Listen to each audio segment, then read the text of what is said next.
आणि या संदर्भात अधिक माहिती देण्यासाठी आमचे प्रतिनिधी गिरीश गायकवाड आपल्यासोबत आहेत। गिरीश, शिंदेंची ही अत्यंत महत्त्वाची पत्रकार परिषद, शिंदे या पत्रकार परिषदेमध्ये काय भूमिका मांडणार याकडे सर्वांचंच लक्ष लागलंय।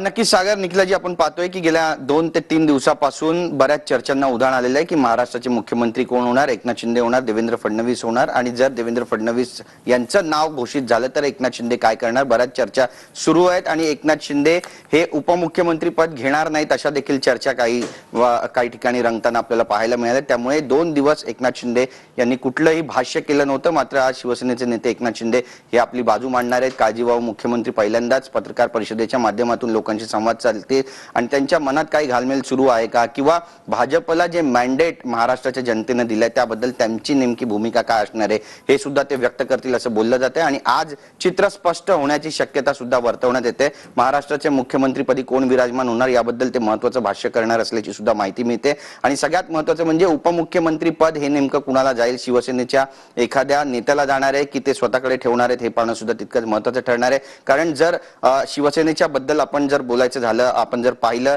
तर जो उठाव त्यांनी केला होता, जे बंड त्यांनी पुकारलं होतं शिवसेना उद्धव बाळासाहेब ठाकरे या पक्षाच्या विरोधामध्ये, यानंतर संपूर्ण पक्षाची जी धुरा आहे ती त्यांच्या हातामध्ये आहे।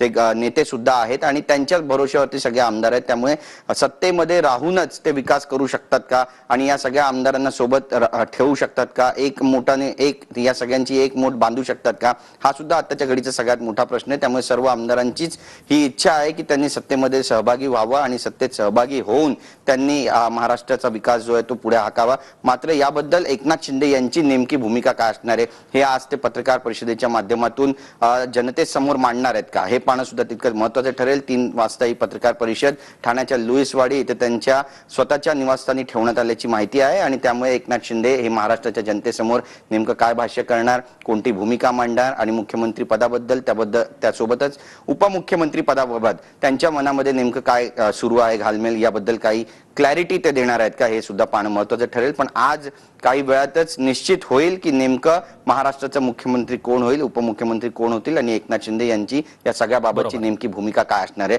त्यामुळे सगळ्यांच्या नजरा लागल्यात त्या म्हणजे 3 वाजताच्या या पत्रकार परिषदेकडे, कारण संपूर्ण महाराष्ट्रातच नाही तर देशभरामध्ये आणि जगभरामध्ये हा चर्चेचा विषय झालेला आहे की महाराष्ट्राचा आता पुढचा मुख्यमंत्री कोण होणार आहे।